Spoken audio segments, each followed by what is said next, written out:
Hello friends, मैं Satya Kanchan, life coach, reiki master teacher healer, आप सभी का फिर से अपने चैनल पे स्वागत करती हूँ। क्या हम अपनी बीमारियों को खुद से आमंत्रित करते हैं? हमारे सोच विचार और विश्वास के जो पैटर्न बने हुए हैं उनसे ही हमारी बीमारियाँ आती हैं। ऐसा अगर हम किसी बीमार पड़े व्यक्ति को, तबीयत खराब वाले व्यक्ति को बोलें कि आपने ही अपनी बीमारी को इनवाइट किया है, तो शायद वो नाराज़ हो जाएंगे। लेकिन जब हम गौर से देखेंगे तो उनकी मानसिक समस्याओं में ही उनकी बीमारियों के राज छुपे होते हैं। उनके जो सोच विचार के पैटर्न बने हुए हैं कई वर्षों से, कई सालों से, जो उन्होंने सोच रखा है और जो अभी वो सोच रहे हैं, ग्रोथ कर रहे हैं या अपने को सेल्फ लव नहीं कर रहे हैं, अपने को एक्सेप्ट नहीं कर रहे हैं, ये सब उनकी बीमारियों में परिलक्षित हो जाता है। तो जब ऐसा अगर किसी को कहा जाए तो वो नाराज़ हो जाएगा। लेकिन इसके अंदर जब मैंने 2011-12 में लुइस एल हे की बुक पढ़ी थी, you can heal your life, तो उस बुक में जो लिखा था वो देखकर मेरा भी दिमाग घूम गया। फिर मैंने छोटी छोटी चीज़ों को ऑब्जर्व करना शुरू किया, अपने विश्वास पैटर्न को आजमाना शुरू किया।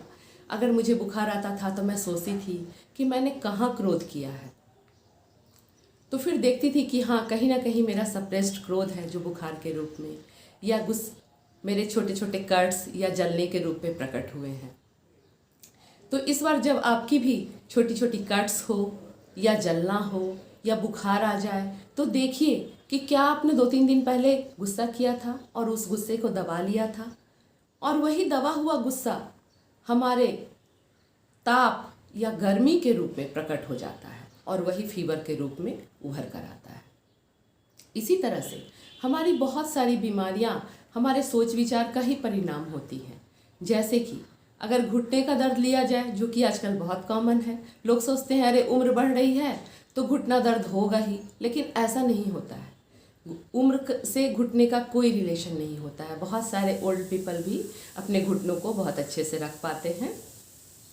तो घुटना किसका प्रतीक है? घुटना हमारे आगे बढ़ने का, हमारे चलने का प्रतीक है, हमारे मूवमेंट का प्रतीक है। तो क्या हम अपने लाइफ में स्टैग्नेंट हो गए हैं? हम अपने लाइफ में आगे बढ़ना बंद कर दिए हैं? हमारी सोच में जो प्रगति होनी थी वो प्रगति बंद हो गई है?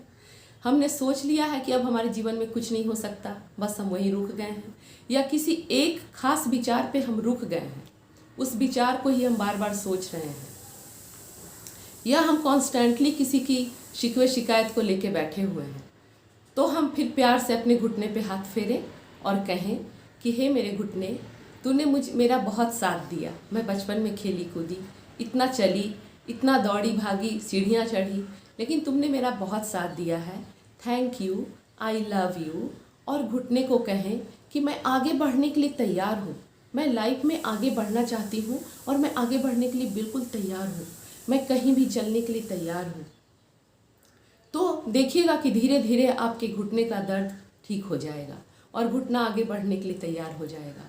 क्योंकि जो हम बोलते हैं या जो हम सोचते हैं वो हमारे शरीर में जितने सेल्स हैं, जो कोशिकाएं हैं, वो भी सुनते हैं हमारी बात को, वो भी महसूस करते हैं उन छोटी छोटी चीज़ों को जो हम महसूस कर रहे हैं। अगर हम खराब ढंग से महसूस करेंगे तो हमारे सेल्स भी वही महसूस करेंगे। अगर हम अच्छा महसूस करेंगे तो हमारे सेल्स भी वही महसूस करेंगे। अगर हम सोल्जर्स को लें, जो हमारे कंधे हैं, ये कंधे हमारे जिम्मेदारी, हमारे रेस्पॉन्सिबिलिटी का प्रतीक है। अगर हम अपने ऊपर वर्कलोड का ज़्यादा दबाव महसूस करते हैं कि हमारे ऊपर बहुत काम का लोड है, हम बहुत काम कर रहे हैं, बहुत बर्डन है, तो हमारे कंधों में अकड़न आ जाती है, फिर हमारे कंधों में दर्द शुरू हो जाता है। अगर हम कहें कि बहुत आराम से, आसानी से मैं अपने हर कार्य को निपटा लेती हूँ, मैं बहुत प्रेम से, खुशी से अपने कार्य को करती हूँ, बिना थके, बिना किसी को कुछ बोले मैं आराम से कर लेती हूँ, तो हमारे कंधे रिलैक्स हो जाते हैं, फिर कंधों का दर्द भी गायब हो जाता है। उसी तरह से अगर हम बैक पेन पे आए, जो महिलाओं में कॉमन है, तो बैक पेन जो है वो लोअर बैक और अपर बैक दोनों का दर्द हो सकता है। हमारा अपर बैक जो है, ऊपर का कमर दर्द, ये जो है हमारी भावनाओं से जुड़ा हुआ है। अगर हम इमोशनल भाव रूप से परेशान हैं, अगर हम ये देखते हैं कि हमें जीवन में कोई प्यार नहीं करता, हमारे जीवन में प्यार की कमी है, एक्सेप्टेंस की कमी है, हम खुद को भी एक्सेप्ट नहीं करते हैं जैसे हम हैं, तो हमारा कमर अकड़ने लगता है और कमर में दर्द शुरू हो जाता है। अगर नीचे का कमर दर्द कर रहा है तो गौर करिएगा दोस्तों कि कमर जो है वो हमें सपोर्ट देता है। जब हम बैठते हैं, जब हम चलते हैं तो कमर हमें सपोर्ट देता है, तो फिर हम सपोर्ट की कमी महसूस करने लगते हैं। नीचे का कमर हमारे फाइनेंशियल सपोर्ट की कमी को दर्शाता है। अगर नीचे के कमर में दर्द है तो हमारे फाइनेंशियल सपोर्ट में हम कमी को महसूस करते हैं। इसी तरह से अगर हम बोलें कि नहीं, डिवाइन हमें सपोर्ट कर रहा है, यूनिवर्स हमें सपोर्ट कर रहा है, ईश्वर का सपोर्ट हमें हर समय मिल रहा है, और उस सपोर्ट के आधार पे ही मैं सारे कार्य प्रेम से निपटा लेती हूँ। मैं अपने आप को स्वीकार करती हूँ, मैं जैसी भी हूँ परफेक्ट ढंग से अपने कार्य करती हूँ, तो निश्चित तौर पे हमारी कमर भी धीरे धीरे फ्लेक्सिबल होने लगेंगे और वो उनका दर्द भी ठीक हो जाएगा।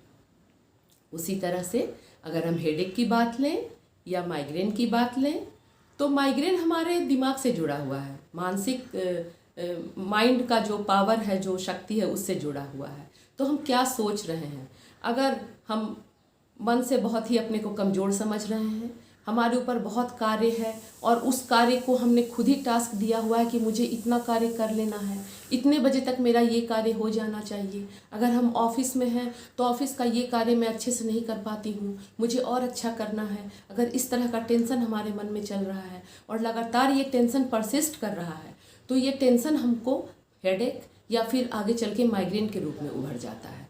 और अगर हम अपनी ही क्राइटेरिया में अपनी ही परफॉर्मेंस को बेहतर नहीं समझ पाते हैं, तो फिर अपनी नज़रों में ही हम कमी महसूस करने लगते हैं, तो फिर हमारे अंदर सेल्फ लव की भी कमी हो जाती है। उसी तरह से अगर हमारे अंदर हमें बीपी की समस्या है, तो हम देखते हैं कि अरे ये कार्य मैं ठीक से नहीं कर पा रही हूँ, ये कार्य मुझे बहुत बड़ा लग रहा है, ये कार्य मैं नहीं कर पाऊँगी, आगे क्या होगा, इसके आगे क्या होगा। इस तरह की जो टेंशन हमें लगातार चलती रहती है, तो ये टेंशन हमारे फिर ब्लड में आ जाती है और ब्लड में आकर के यही हाइपर टेंशन या बीपी का रूप ले लेती है।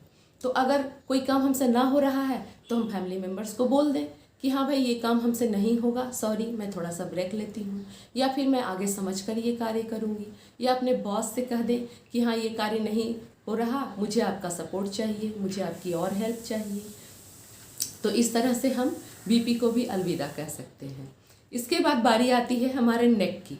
नेक क्या करता है दोस्तों, नेक हमें आगे पीछे घुमाने में, पीछे देखने में हमारी मदद करता है। लेकिन जब हम फ्लेक्सिबल नहीं रह पाते हैं, अपने विचार पे बहुत ज़्यादा दृढ़ हो जाते हैं, एक कड़क नेचर हमारा हो जाता है कि हम दूसरे के व्यू को नहीं समझना चाहते हैं, हम अपने व्यू पे ही एक जिद्दीपन की हद तक कायम रहते हैं और दूसरे के व्यू को हम देखना ही नहीं चाहते, आसपास की परिस्थितियों को हम ऑब्जर्व ही नहीं कर पाते, तो फिर हमारा गर्दन जो है वो कहता है भैया अब तो मैं चला, और गर्दन अकड़ जाता है। तो गर्दन के अकड़ाव को जब हम अपने व्यू को बड़ा करेंगे, हम देखेंगे कि दूसरों की भी बातों को हमें सुनना है, समझना है, उनके व्यू को भी हम समझ करके और उनसे सामंजस्यता बैठा के अपने कार्य करें, तो हमारे गर्दन भी धीरे धीरे ठीक हो जाएंगे। उसी तरह से दोस्तों अगर हम वीमेंस के ऊपर चलें, तो हमारे जो बहनें हैं उनको कुछ कुछ प्रॉब्लम्स होती रहती हैं, जैसे कि मेंस्ट्रुअल प्रॉब्लम। तो मेंस्ट्रुअल प्रॉब्लम तभी होती हैं जब हम अपने आप को बहुत ही कमज़ोर समझते हैं। अगर औरत अपने आप को कमज़ोर समझती है, वो पुरुषों से अपने आप को हर चीज़ में कम आंकती है, तो हमें मेंस्ट्रुअल प्रॉब्लम हो जाते हैं। अगर हम अपनी फेमिनिटी को स्वीकार नहीं कर पाते हैं, अपने औरत होने को स्वीकार नहीं कर पाते हैं, तो फिर हमें मेंस्ट्रुअल प्रॉब्लम हो जाती है। और अगर हमें ल्यूकोरिया की प्रॉब्लम है, तो उसमें हम अपनी फेमिनिटी को तो कमज़ोर समझते ही हैं, अपने को वीक तो समझते ही हैं, साथ ही साथ हमें अपने पार्टनर से भी बहुत ज़्यादा शिकायत होती है, उन पे भी हमें हमारा सप्रेस्ड गुस्सा या नाराज़गी होती है, और वही नाराज़गी और गुस्सा ल्यूकोरिया के रूप में प्रकट होती है।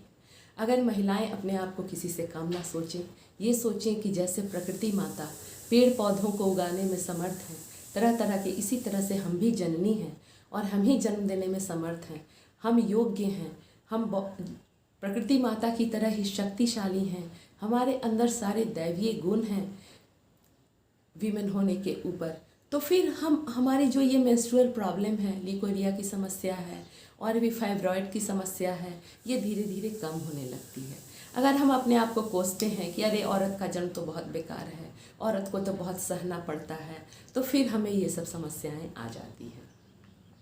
इसी तरह से दोस्तों हम देखते हैं कि जो कानों की समस्या होती है, तो कुछ लोगों को जो कानों की समस्या हो जाती है तो उसमें देखा गया है कि एक पार्टनर दूसरे को बहुत ज़्यादा सुनाता है, या तो वो बहुत ज़्यादा उसे एडवाइस देता रहता है या बहुत ज़्यादा सुनाता है, और दूसरा पार्टनर जो है वो सुनना नहीं चाहता लेकिन ज़बरदस्ती उसे सुनना पड़ता है, तो उसे कानों की समस्या हो जाती है। तो हम अपने कानों को बोलें कि हम जो भी सुनते हैं बहुत प्रेम से सुनते हैं, है ना। डिवाइन की सारी जो रूल्स हैं उसको हम फॉलो करते हैं, डिवाइन के जो मैसेजेस हैं वो हम प्रेम से सुनते हैं और उसको फॉलो करते हैं, तो हमारे कान की समस्या भी ठीक होने लगती है। इसी तरह से डायबिटीज़ अगर है तो डायबिटीज़ केवल मीठा खाने से या वो उस तरह की, हाँ खान पान भी कुछ मैटर करता है, ना करता है ऐसा नहीं है, मैटर ज़रूर करता है, लेकिन अगर हमारे अंदर लव की कमी है, अगर हम दूसरों से जो अप्रूवल चाह रहे हैं, दूसरों से जो अपने आप को हम दिखाना चाह रहे हैं, अगर वो हमें नहीं मिल पाता है, दूसरों से जो प्यार हम चाह रहे हैं अगर वो नहीं मिल पाता है, तो हम प्यार की कमी महसूस करते हैं और तब हमें हमारे अंदर डायबिटीज़ के लक्षण उभरने लगते हैं। साथ ही साथ हमारा टेंशन और सेल्फ अप्रूवल, अगर हम खुद को प्यार नहीं करते हैं। लुइस एल्हे बताती हैं कि जब उन्हें कैंसर हुआ था तो उन्होंने देखना शुरू किया कि उन्हें आखिर कैंसर क्यों हुआ। बचपन से ही वो बहुत सारे परेशानियों का शिकार हुई दोस्तों। वो जब छोटी थी तो उन्हें सेक्स एब्यूज़ का शिकार होना पड़ा, सेल्फ रिजेक्शन का शिकार होना पड़ा। जब वो यंग थी तो उन्हें रिजेक्शन का शिकार होना पड़ा। बाद में जब वो रिलेशनशिप में आई तो उन्हें रिलेशनशिप से भी रिजेक्शन का शिकार होना पड़ा। तो वो अपने अंदर ही कोई कमी मानने लगी थी। वे अपने अंदर ही सोचती थी कि मैं किसी काम की नहीं हूँ, मैं बेकार इंसान हूँ। इस तरह के ख्याल उनके मन में आने लगे थे। और यही रिसेंटमेंट जब लंबा चलता है, लंबे समय तक ये नाराज़गी रह जाती है, तो यही कैंसर के रूप में उभर आती है। तो अभी से देखें कि आपके अंदर क्या कोई नाराज़गी है, उस नाराज़गी को आप रिलीज़ करते रहें और आप बोलें कि मैं डिवाइन ऑर्डर में हूँ, मैं ईश्वर के बताए हुए नियमों पे चल रही हूँ। कोई क्या करता है या क्या चाहता है, उससे ज़्यादा हम अपने को इम्पोर्टेंस दें कि हम क्या चाहते हैं, हम क्या करना चाहते हैं। हमारी जो छोटी छोटी हॉबीज़ हैं हम उस पर ध्यान दें, हम पेड़ पौधों के साथ समय बिताएं और अपने एक्सरसाइज, योगा, प्राणायाम के लिए भी थोड़ा समय निकालें, तो हमारी बीमारियां धीरे धीरे गायब होने लगती हैं। हम अपने विश्वास को देखें कि कहाँ से हमारा विश्वास चला आ रहा है। जैसे बचपन से हम सुनते आए हैं कि अरे मौसम बदलेगा तो सर्दी खांसी तो होगा ही। माँ हमारी कहती थी कि मौसम बदल रहा है ना, इसलिए तुम्हें सर्दी हुई है ना। अभी बारिश हो गई ना तो बारिश का ये असर है, इसलिए तुम्हें फीवर हो गया। तो ये सब जो हमारे अंदर विश्वास जमा हुआ है, रात में फल खा लोगे तो खांसी हो जाएगी, रात में फल खा लोगे तो तुम बीमार पड़ जाओगे।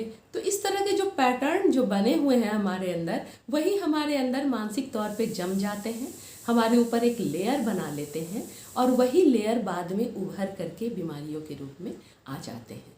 अब हम थायराइड के ऊपर आते हैं, जो औरतों में बहुत कॉमन होता है। तो ये थायराइड जो है ये हमारे गले की ग्रंथि होती है, ये हमारे वोकल से यानी हमारे बोलने चालने से रिलेटेड होती है। तो पहले के ज़माने में औरतों को बहुत दबाया जाता था, तुम कम बोलो, तुम चुप रहो, तुम्हें ऐसे नहीं बोलना चाहिए, तुम्हें बड़ों के सामने नहीं बोलना चाहिए, पति हैं तो उनके सामने तुम्हें बिल्कुल जवाब नहीं देना चाहिए। तो इस तरह का जो उन्हें दबाया जाता था और बोलने से मना किया जाता था। तो ये जो थायराइड है ये एक्सप्रेशन की ग्रंथि है ना। तो एक्सप्रेस जब हम अपने विचारों को नहीं कर पाते हैं, हम बोल नहीं पाते हैं, तो हमारा थायराइड प्रभावित हो जाता है। और हमें थायराइड की प्रॉब्लम हो जाती है। तो अपने आप को आप एक्सप्रेस करें। अगर आप बोल के नहीं एक्सप्रेस कर पा रहे हैं तो कोई बात नहीं, आप लिख कर एक्सप्रेस कर पा लें, या बंद रूम में बाथरूम में आप बोलें जो आप बोलना चाह रहे हैं। आप अगर अपने गुस्से को नहीं जाहिर कर पा रहे हैं तो आप तकिए को थोड़ी देर पीट लें, है ना। आप जोर जोर से अपने पैरों को ज़मीन पे पटक ले, धरती माता आपके सारे ताप को ग्रहण कर लेंगी। आप पैरों को एक बार पटक ले, जोर जोर से अपना गुस्सा निकाल दें, देखिए कि आपका मन बहुत हल्का हो जाएगा। तकिए को पीट लें, उससे भी आपका गुस्सा निकल जाएगा। और आईने के सामने खड़े होके अपने आप को बोले I love you, thank you. इससे देखिए क्या मिरेकुलस परिणाम आएंगे। थैंक यू दोस्तों, बने रहे मेरे चैनल पर। अगर आप नए हैं तो लाइक एंड सब्सक्राइब ज़रूर कर दें।